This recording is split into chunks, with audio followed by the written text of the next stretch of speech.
brick. If you're looking for some energy, all you gotta do is look at me. Everybody just rock with me. Come on, y'all, and just rock with me. Yeah.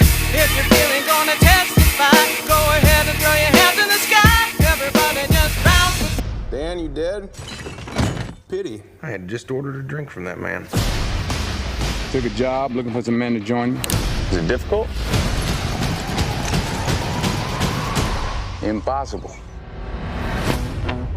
How many you got so far? You and me, Who's she? we work for her. Good Lord. That's right. That man murdered my husband. Well, partner, I reckon you best be moving on. Because this here review, it ain't for cowards. It's for real men. That's right. I think that was a terrible impression of a cowboy. But, despite that, what up, y'all? It's your boy, Mr. Vaughn. Welcome to Mr. Vaughn's channel, Sweatbox. And this is Mr. Vaughn's review of The Magnificent Seven. Starring Denzel Washington, Chris Pratt, Ethan Hawke, Vincent D'Onofrio, Peter Sarsgaard, and a bunch of other people who I can't remember their names. But man, directed by Antoine Fuqua, director of Training Day, The Equalizer, some other stuff too. I'm a fan of Antoine Fuqua. I think he's a good director, and I think he's come a long way. I've been watching Fuqua since he first started directing, and I think he's come a long way. So shouts out to Fuqua for becoming just such a really good director. But let's talk about The Magnificent Seven. What did I think of this movie? Obviously, this is a remake of Kurosawa's, I hope I pronounced that right. I kind of spread through that so you wouldn't be able to tell if I pronounced it right. Seven Samurai, which is a great movie in itself. And of course a remake of the Magnificent Seven from back in the day. Westerns these days are few and far between, and good westerns are even fewer and farther between. Is that how you would say that? I think that's how you would say that. They don't make too many good westerns nowadays. But Magnificent Seven is good. I mean, it's not Tombstone good, but it's still a very good movie. So, real quick, let me give you the quick synopsis of what this movie's about. Oh, by the way, this preview does contain spoilers.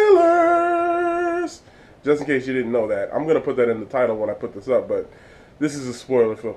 So this movie is about Peter Sarsgaard, who plays this bad guy, who takes over this mining town, who takes over a town that he's mining for gold, and he starts to terrorize all the town's citizens. He starts killing them. The opening scene, this motherfucker burns down a church.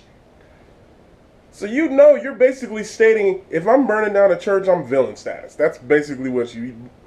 Church burning equals villain status. The only people that burn churches are the Klan. That's not true, but we all know the Klan are villains, so... He kills a bunch of people, burns down the church, establishes himself as the villain. Now, he kills this one lady's husband, and then said lady then, I don't remember her name, I think it's Emma. I could be wrong, but I'll post it once I look it up after this review. She goes to find Denzel, and she tells Denzel that she wants revenge on the man who killed her husband, yada, yada, yada. Denzel recruits Skarsgård, Ethan Hawke, and Vincent D'Onofrio and a couple other people. And they go into the town and they start murdering the bad guys. And this movie has murder on... A lot of people get murdered in this movie. But it's a good way. It's a Western. I mean, it wouldn't be a Western if some people weren't getting shot. And do they get shot? I was highly entertained by this movie. The couple of the characters don't get the character development that you would like to see. Especially like there's one dude, I don't remember his name, but he's basically just, they make it a point to let you know he's Mexican, and that's basically all the character development we get from him. He's a good character. I mean, I like him. He's got some funny lines. He's badass. He murders people with the best of them, but that's basically him. He's the Mexican. I liked Vincent D'Onofrio's character. Chris Pratt had the funniest line, one of the funniest lines in the movies when he was like, I believe that bear was wearing people clothes.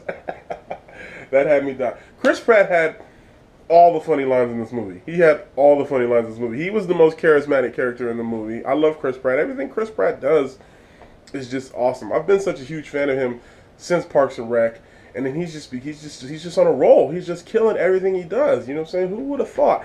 And add to that Chris Pratt is a huge Seahawks fan. What is there not to like about this motherfucker? He's just awesome. But Denzel kills it. I mean, come on, when has Denzel not killed it? I mean, this is an all-around really good movie. Skarsgård as the villain, like I said, once you burn the church down, you've pretty much established yourself as the villain. But he gets a little cartoonish as the villain towards the end. But he does a serviceable job. But aside from that, what you go to see this movie for is for the action and the typical Western tropes that you see in Western. I mean, this movie is on a basic level, it's a paint by numbers Western. The story you've seen in every Western a million times, but that's fine because the characters are all acted well. Ethan Hawke, and just a side note, it's good to see Ethan Hawke, Denzel, and Antoine Fuqua back together. First time they've done a movie together since Training Day, I believe. Can we believe how long it's been since Training Day? Wow. Yeah. How old does that make you feel? It doesn't make me feel old because I'm young. I'm forever young. Forever young. That's me. But shouts out to Antoine Fuqua, Ethan Hawke, and Denzel Washington for reuniting for a great movie. I liked Magnificent Seven a lot. Am I gonna give this a score? If I gotta give this a score, it got pretty. I'm not sure. I don't have it in front of me, but I know it did pretty. It was in the 70s on the Rotten Tomato meter, which I mean, good for it because it was a good movie, so it deserves the high rating on. So I'm just gonna on a scale of 1 to 10, I'm gonna give it a 7.9. That's what I'm giving Antoine Fuqua's The Magnificent Seven. This was a good movie. Great action, great characters. Chris Pratt and Denzel, their characters got the most fleshing out. Ethan Hawke's character got some good fleshing out as far as his motivations and stuff like that. But nobody was really super fleshed out because with this many characters and you still have a story to tell, I can understand it. But that's fine. Give me good action in the replacement of character development for a movie like this. I can just sit back and enjoy the explosions and say, woo! Every time something cool happens, which I did a bunch in this movie, because this is a really cool movie. So once again, shouts out to Fuqua and Washington, and Chris Pratt, keep doing you, my brother. You're doing some really good work, and I like it. So that's my review of Magnificent Seven. I know it's late. Look, let me tack this on at the end. I know this movie came out like 4 months ago, and I'm just now getting around to reviewing it, but sue me. This is the first official movie review that I'm putting up for Mr. Von's channel, Sweatbox. You know I did a couple trailer reactions, but this is the first official review. So you know what? I wanted to make it for a really good movie, and Magnificent Seven was that movie. So having said that, thank you for tuning in. Go watch Magnificent Seven. It's a good movie. And until next time, it's your boy, Mr. Von. 2 guns up. And I'll holla back on Mr. Von's channel, Sweatbox. Make sure you like, share, and subscribe. Peace. Yeah. Mr. Von. Sweatbox. Let's go.